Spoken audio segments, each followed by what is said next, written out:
Diqqət edək, sağda tətbiq olunmuş nişana. Nə nişandır? Sarı nişan. Qlavundaro. Bəli, baş yol nişanı. 2.1 nömrəli nişandır. Bura Nəriman Nərimanov ərazisidir. Heydər Əliyev prospekti, köhnə Moskva prospekti, Moskovski prospekti. Burada sürücülərin əksəriyyətində yanlış bir fikir formalaşıb. Belə fərz eləyirlər ki, bu istiqamətlə, yəni sağdakı hərəkət hissəsi ilə hərəkət edən nəqliyyat vasitələri ikinci dərəcəli yoldadır. Digər hərəkət hissəsi, yəni solumuzda olan yol isə əsas yol hesab olunur. Belə düşünürlər, amma elə deyil. Eyni hüquqlu yolda bizim üçün də baş yol nişanı tətbiq olunur. Soldan gələnlərin öz zolağı, bizimsə öz zolağımız var. Əgər yer dəyişmə edəriksə, misal üçün sol zolaqdakılar soldakı hərəkət hissəsindən bu istiqamətə keçənlər bu tərəfə keçmək istəyirsə, biz o istiqamətə, yəni sola keçmək istəyiriksə, eyni anda yer dəyişmə ediriksə, biz üstünük. Onlar bizə yol verməlidir qanunla. Amma burada hamı dayanır, soldan gələnləri, sağa keçmək istəyənləri buraxır, elə düşünürlər ki, onlar üstündür. Belə bir fikir formalaşıb burada. Ancaq eyni hüquqlu, belə deyək ki, sürücülərik. Burada o fikrin də formalaşmasına səbəb sürət həddidir. Çünki soldakı hərəkət hissəsində sürət həddi saatda 70 km müəyyənləşdirilib. Sağdakı hərəkət hissəsində, yəni burada isə maksimal sürət həddi saatda 60 km müəyyənləşdirilib. Və belə düşünürlər ki, ora daha üstün, daha sürətli, daha yüksək yoldur. Əgər sol zolaqla hər hansısa bir nəqliyyat vasitəsi düz gedir öz zolağı ilə, biz onun zolağına daxil oluruqsa, o demək deyil biz üstünlüyü, o bizə yol verməlidir. Düzgün anla məni. Yer dəyişmə ediriksə, yəni zolaqlarımızı qarşılıqlı şəkildə dəyişiriksə, o bizim zolağa, biz onun zolağına keçiriksə, demək ki, sağ tərəf olduğumuz üçün üstünlüyə malikik. O bizə yol verməlidir. İndi bizim məqsədimiz nədir? Biz sağdakı hərəkət hissəsinin orta zolağındayıq.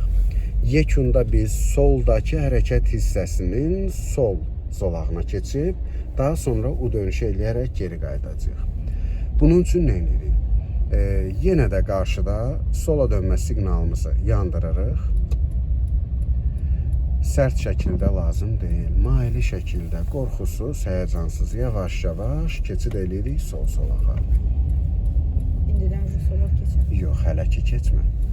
Əyləci burax, bax sol güzgüyə. Qarşındakını da unutma. Solunda kimsə yoxdur ki. Bir zolaq keçdin. Birdən-birə bir neçə zolaq keçə bilmərik. Yenə sola dönmə siqnalını yandır, bax. O sənə şərait yaratdı, yaratdı.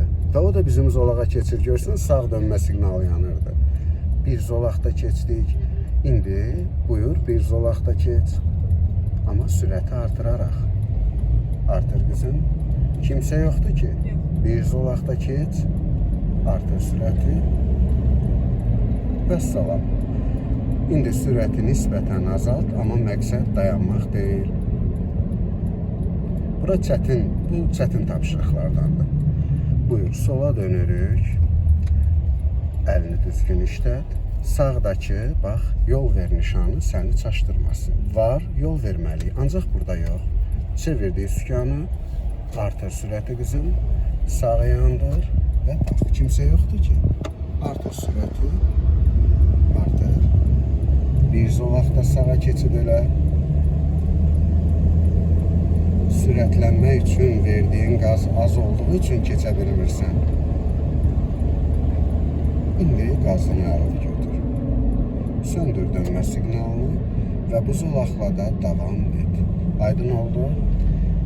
Sürətlənmə zamanı verdiyin qaz az olduğu üçün sən güzgüdən o maşını belə deyim, izləyirsən ki, görüm gəlir ya yox, gördün gəlir. Uzaqda olduğunun da fərqinə vardın mı? Sən sürəti yəni zolağın qarşısı da boşdur, keçmək istədiyin zolaq boşdur. Sürəti aşırı dərəcədə artırmalısan ki, onun üçün qəza şəraiti yaratmayasan. Fikrimi çatdıra bilirəm.